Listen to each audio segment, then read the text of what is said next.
রয়ের এজেন্ট বলেন, শ্রীলং সালাউদ্দিন বলেন, সেই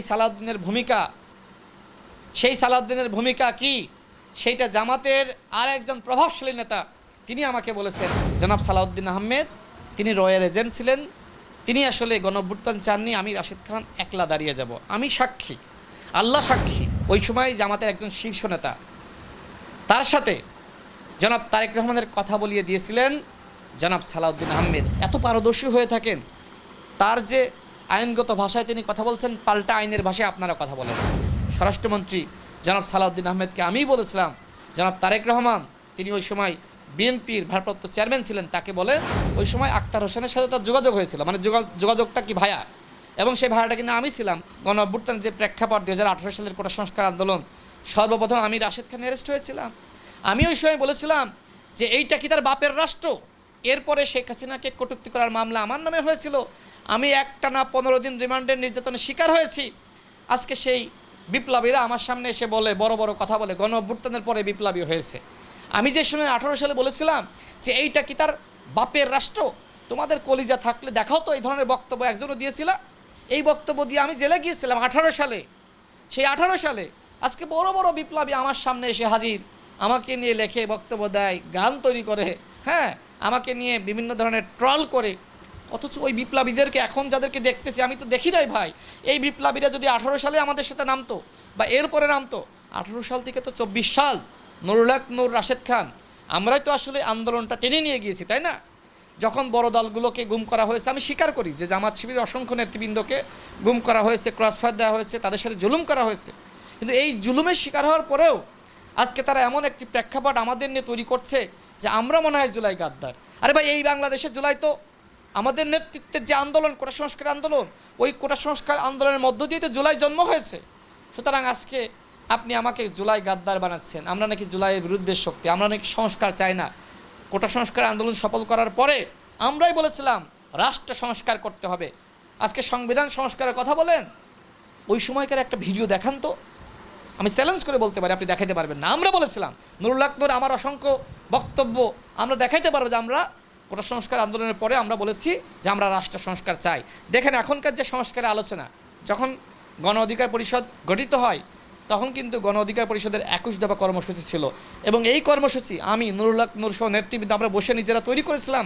সেখানে স্পষ্ট লেখা ছিল যে আমাদের নেতৃত্বে কোটা সংস্কার আন্দোলন বাংলাদেশে সফল হয়েছে, আমাদের এখন পরবর্তী ধাপ হলো রাষ্ট্র সংস্কার, এবং সেই রাষ্ট্র সংস্কারের জন্য ক্ষমতার ভারসাম্য লাগবে, সংবিধান সংস্কার লাগবে।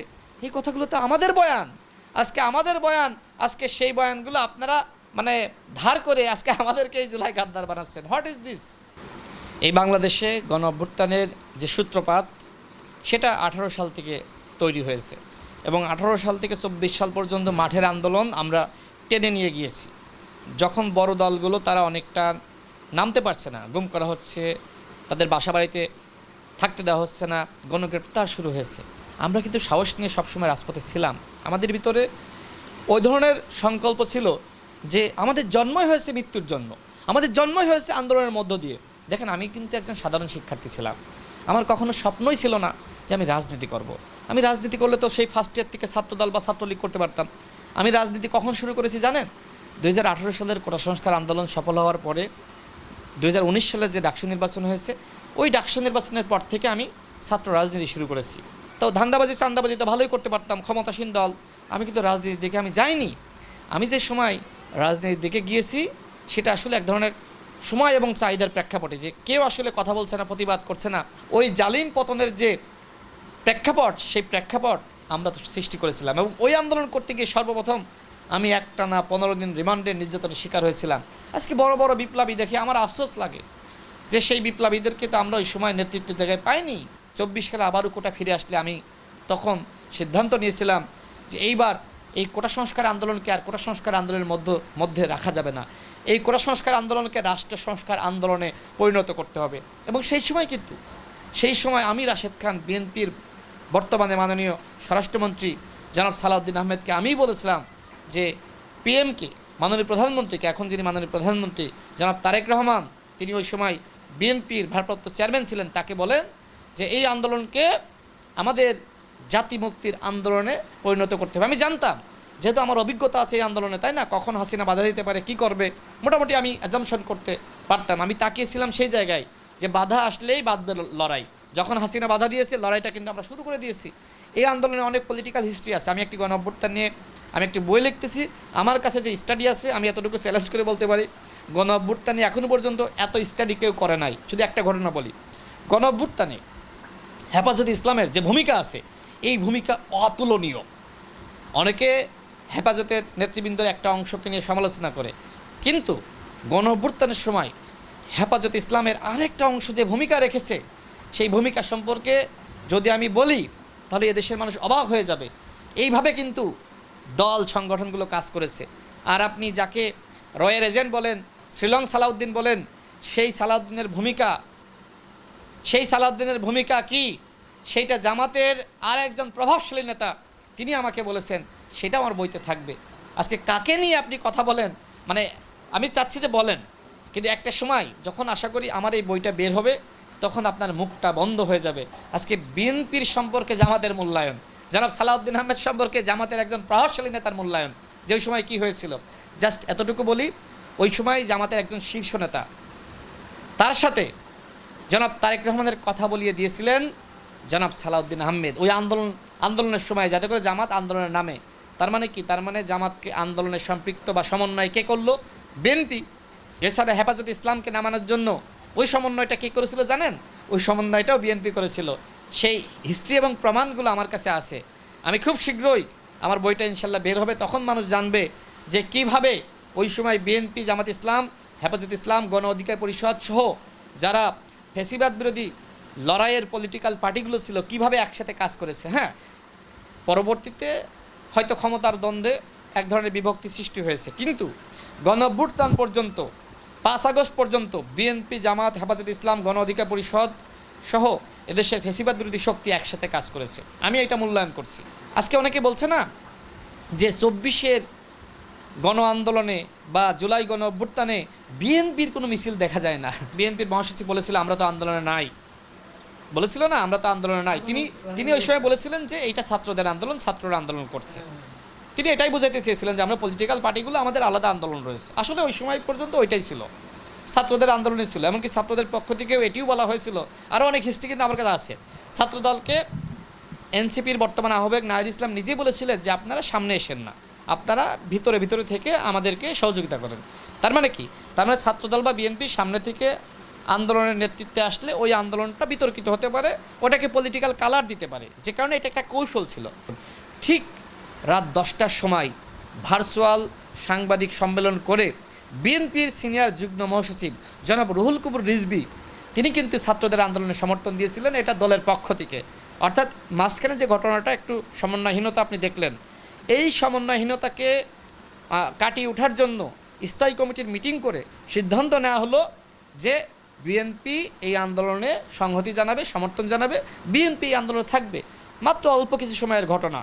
রাজনৈতিক নেতৃবৃন্দ অনেক সময় বক্তব্য দিতে গেলে অনেক শব্দ, অনেক উচ্চারণ আসলে চলে আসে, ভুলভ্রান্তি হয়ে থাকে। সেই জায়গায় যেখানে ওই 17 জুলাই রুহুল কবির রিজভী সাহেব আন্দোলনে সমর্থন দিল, আপনি ওই ঘটনাকে সামনে আনেন না, উধাও করে দিয়েছেন। আর আপনি বিএনপির সংগ্রামী মহাসচিব তিনি যে বক্তব্য দিয়েছিলেন, একটা কৌশল ছিল, এটা সত্য। এটা আপনি এনসিপির আহ্বায়ক নাহিদ ইসলামকে জিজ্ঞেস করবেন। তারা চাচ্ছিল না যে আসলে ছাত্রদল, ছাত্র শিবিরের নেতৃবৃন্দ, জামাত বা বিএনপির নেতৃবৃন্দ সামনে থেকে নেতৃত্ব দিক, যাতে করে আন্দোলনটা পলিটিক্যাল কালার না দিতে পারে। ছাত্রদল, যুবদল, বিএনপির নেতৃবৃন্দ ঘটিয়েছে। আপনি দেখবেন না সেই বিশাল আপনার মানে একটা উপরে, সিঁড়ির উপরে সম্ভবত সুউচ্চ একটা প্রাচীর, তার উপর দাঁড়িয়ে পতাকা কিন্তু ছাত্রদলের একজন নেতায় উড়িয়েছে। এরপরে ওই যে আপনার চকি সামনে রেখে ওই চকি মানে দূর থেকে ধেয়ে গিয়ে, হ্যাঁ, আবার ইট মারতেছে না, চকির পাশে গিয়ে আবার এইভাবে নিজেকে সেভ করার চেষ্টা করতেছে, ওটা কিন্তু ছাত্রদলের নেতা। আপনি যেখানেই যাবেন সেখানেই আপনি ছাত্রদলকে পাবেন, আপনি ছাত্র অধিকার পরিষদকে পাবেন, শিবিরকেও পাবেন, আমি অস্বীকার যাচ্ছি না। কিন্তু আপনি বিএনপিকে জুলাই গণ অভ্যুত্থানের বিরোধী শক্তি হিসেবে আপনি দাঁড় করানোর যে চক্রান্ত করতেছেন, এই চক্রান্ত কোনোভাবেই সফল হবে না। এই চক্রান্ত সফল করার কোনো সুযোগ নাই। ছাত্রদল অবশ্যই ভূমিকা রেখেছে, ফাইটিং ফোর্স হিসেবে জুলাই গণ অভ্যুত্থানে ছাত্রদল ভূমিকা রেখেছে, ছাত্র অধিকার পরিষদ ভূমিকা রেখেছে, আমি স্বীকার যাচ্ছি শিবিরও ভূমিকা রেখেছে। কারণ আমি তো আসলে ওই ধরনের মানে ওই রকম মানুষ না যে আমি কারোর অবদান অস্বীকার করব। আমি আগেই বলেছি, হ্যাঁ, জুলাই গণ অভ্যুত্থানে বিএনপি, জামাত, হেফাজতে ইসলাম, গণ অধিকার পরিষদ একতাবদ্ধ হয়ে একসাথে কাজ করেছে। একটি ফ্যাসিবাদ বিরোধী লড়াই ছিল, সেই লড়াইয়ে আমরা সফল হয়েছি। এরপরে গণতান্ত্রিক যে লড়াই, রাষ্ট্র সংস্কার, রাষ্ট্র কাঠামো বিনির্মাণ করার যে লড়াই, সেই লড়াইয়ে প্রত্যেকটা পলিটিক্যাল পার্টি তার মতো করে নির্বাচন করেছে। আর শেষ দুইটা প্রশ্ন থাকছে আপনার কাছে, সেটা হচ্ছে আমরা সংসদ অধিবেশনে কিন্তু প্রায় দেখি জনাব সালাউদ্দিন আহমেদ স্বরাষ্ট্রমন্ত্রী উনি যে বক্তব্য বা দেশের উদ্দেশ্যে যেসব কথাবার্তা বলেন, সাধারণ মানুষ এবং অন্যান্য রাজনৈতিক অঙ্গনে বিভিন্ন সমালোচনা হয়। তো এই বিষয়টা নিয়ে যদি ছোট করে একটু বলতেন। দেখেন, মাননীয় স্বরাষ্ট্রমন্ত্রী তিনি জুলাই গণ অভ্যুত্থানের পরে জাতীয় ঐক্যমত্য কমিশন গঠিত হলে বিএনপির পক্ষ থেকে তিনি সেই কমিশনে তিনি প্রতিনিধিত্ব করেছেন এবং সেখানে জুলাই জাতীয় সনদ নিয়ে তার মতামত তিনি ব্যক্ত করেছেন এবং এটা বিএনপির মতামত, তিনি দলীয় সিদ্ধান্ত সেখানে উত্থাপন করেছেন। অর্থাৎ এই যে জুলাই জাতীয় সনদ, এই জুলাই জাতীয় সনদ নিয়ে তার পারদর্শিতা রয়েছে। সুতরাং যখন সংসদে এই জুলাই জাতীয় সনদ নিয়ে বা সংবিধান নিয়ে যখন কথা বলা লাগছে, তিনি দলের পক্ষ থেকে বলছেন, কারণ কি দলই তাকে দায়িত্ব দিয়েছিল, এখন না, ওই সময়। সুতরাং ওই সময়কার কোনো বিষয় যদি এখন আলোচনায় আসে, কে বলবে? তিনি বলবেন না? তিনি তো ওই সময় জাতীয় ঐক্যমত্য কমিশনে তিনি প্রতিনিধিত্ব করেছিলেন। সুতরাং এখনও তো সংসদে ওই বিষয়গুলো আসলে তাকেই ওই কথাগুলো বলতে হবে, তাকেই প্রতিনিধিত্ব করতে হবে। এখন যেহেতু তিনি যৌক্তিক কথাগুলো বলছেন এবং তার কথাগুলো আসলে কাউন্টার দেওয়া যাচ্ছে না বা পারছে না, সুতরাং সেই জায়গা থেকে তার চরিত্র হনন করার জন্য শিবির, এনসিপি সহ আরও কয়েকটি দলের নেতৃবৃন্দরা, অর্থাৎ 11 দলীয় জোটের নেতৃবৃন্দরা এই ধরনের বিষয়গুলো সামনে আনছে। কেউ কেউ বলছে, দেখেন তিনি তো ইন্ডিয়াতে এই সুন্দর বাড়িতে ছিলেন। ভাই, যারা এই সমালোচনাগুলো করছে তারাই তো যখন দেশের বাইরে নির্বাসিত হওয়ার জন্য গিয়েছিল, তারা আবার ওই ইন্ডিয়া হয়েই কিন্তু গিয়েছে। আপনি মানে ইন্ডিয়া হয়ে অন্য দেশে গিয়েছেন। তো যাই হোক, অনেক সমালোচনা আছে, অনেক বিষয় আছে, আমি সব সমালোচনা আসলে সামনে আনতে চাই না। আমি এতটুকু বলতে চাই, জুলাই গণ অভ্যুত্থানে স্বরাষ্ট্রমন্ত্রী জনাব সালাউদ্দিন আহমেদের অপরিসীম ভূমিকা আছে এবং সেই ভূমিকা ওই সময়কার প্রেক্ষাপটে তো আসলে তিনি বলবে না যে আমি এই কাজগুলো করতেছি। তিনি তো বলবে না যে জামাত হেফাজত ইসলামকে নামানোর জন্য আমি সমন্বয় করতেছি। দেখেন, যারা সুস্থ স্বাভাবিক মস্তিষ্কের মানুষ, যারা জ্ঞানী মানুষ, তারা আসলে নিজেকে নিজে তুলে ধরে না। আজকে যদি জামাত ইসলাম বা এনসিপি বা যারাই বলুক না কেন যে জনাব সালাউদ্দিন আহমেদ তিনি রয়ের এজেন্ট ছিলেন, তিনি আসলে গণ অভ্যুত্থান চাননি, আমি রাশেদ খান একলা দাঁড়িয়ে যাব, আমি সাক্ষী, আল্লাহ সাক্ষী, এই জুলাই গণ অভ্যুত্থানে জনাব সালাউদ্দিন আহমেদ কীভাবে ভূমিকা রেখেছিলেন। আমি ওই সময় বারবার কিন্তু এনসিপির বর্তমান যিনি সদস্য সচিব, তার কাছে জিজ্ঞেস করবেন, জনাব সালাউদ্দিন আহমেদ কয়েকবার তার সাথে কথা বলতে চেয়েছে এবং আমি জনাব সালাউদ্দিন আহমেদের বার্তাগুলো আমি আক্তার হোসেনের কাছে বারবার পৌঁছে দিয়েছি। একটা অনুষ্ঠানে এই কথা আক্তারের উপস্থিতিতে জনাব সালাউদ্দিন আহমেদ বলেছিল যে বিএনপি, ছাত্রদল, যুবদল কীভাবে কাজ করবে তার অনেকটা সমন্বয় নুরুল হক নূর এবং রাশেদ খান করেছে এবং ওই সময় তাদের মাধ্যমে, অর্থাৎ আমার মাধ্যমে ওই সময় আক্তার হোসেনের সাথে তার যোগাযোগ হয়েছিল, মানে যোগাযোগটা কি ভায়া, এবং সেই ভায়াটা কিন্তু আমি ছিলাম, তাই না? তো আজকে অনেক হিস্ট্রি রয়েছে। এখন যেহেতু তার সাথে কাউন্টার দিয়ে যুক্তিতর্ক উত্থাপন করে পারছে না, সুতরাং ওকে তার চরিত্র হনন করো, তাকে রয়ের এজেন্ট বলো। ভাই, যদি সক্ষমতা থাকে, এত পারদর্শী হয়ে থাকেন, তার যে আইনগত ভাষায় তিনি কথা বলছেন, পাল্টা আইনের ভাষায় আপনারা কথা বলেন।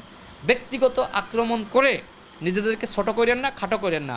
মানুষ কিন্তু ইতিমধ্যে তারা বুঝে ফেলিয়েছে যে জামাত ইসলাম অপোজিশনে আছে, ঠিক আছে, সাংগঠনিক সক্ষমতা আছে, কিন্তু বিরোধী দল হিসেবে জামাত ইসলাম পারফেক্ট না। এনসিপি কিছুটা ভালো ভূমিকা রাখছে এবং এই জন্য এনসিপিকে ধন্যবাদ জানাতে চাই যে নতুন দল হয়ে ভালো ভূমিকা রাখছে, কিন্তু জামাত ইসলামের ভূমিকা জামাত ইসলামই যেভাবে চেয়েছিল, তাদের নেতৃবৃন্দ, শিবিরের নেতৃবৃন্দ যেভাবে চেয়েছিল, ওইভাবে আসলে তারা পারফর্ম রাখতে পারছে না। দেখেন, শিবিরের মধ্যে অনেক যোগ্যতম নেতৃত্ব ছিল, যেমন শিশির মনির, তারা যদি সংসদে যেতে পারতো তারা মোটামুটি ভালো ভূমিকা রাখতে পারতো। কিন্তু ঐক্যমত্য কমিশনও দেখেছি যে জনাব সালাউদ্দিন আহমেদের ধারে কাছেও শিশির মনিররা নাই। আজকে কেউ কেউ বক্তব্য দিচ্ছে ডাকসুতে আসেন আমার এবং শিশির মনিরের সাথে আপনারা সংবিধান নিয়ে বিতর্ক করেন। তারা গিয়েছে সংসদে, তারা কি ওই সংসদ বাদ দিয়ে তারা এখন ডাকসুতে যাবে? এটা কি হয় নাকি? অর্থাৎ তারা এখন জাতীয় পর্যায়ে বড় নেতা, তাদেরকে বলা হচ্ছে জাতীয় রাজনীতি বাদ দেন, ছাত্র রাজনীতি করার জন্য ডাকসুতে আসেন। এটা তো আসলে এক ধরনের বলা যায় বাতুলতা। এই কথাবার্তাগুলো আসলে আহম্মকি কথাবার্তা, এগুলো আসলে বলা ঠিক না।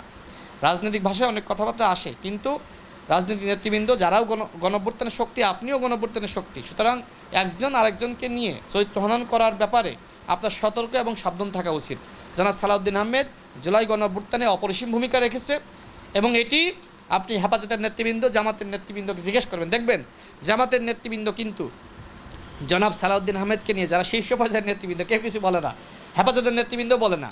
এর কারণটা কি? কারণ জানে যে ওই সময় বিএনপির প্রতিনিধি হিসেবে জামাত এবং হেফাজতকে সমন্বয় করার জন্য জনাব সালাউদ্দিন আহমেদ কাজ করেছেন এবং গণঅভ্যুত্থানে হেফাজত ইসলাম অপরিসীম ভূমিকা রেখেছে, জামাতও ভূমিকা রেখেছে এবং বিএনপি তো এই ভূমিকা রাখার জন্য বা তাদেরকে সমন্বয় করার জন্য বিএনপি তো আসলে সেই নেতৃত্বের জায়গাটায় ছিলেন। আমি কিন্তু পলিটিক্যাল অ্যানালাইসিস থেকে বলছি।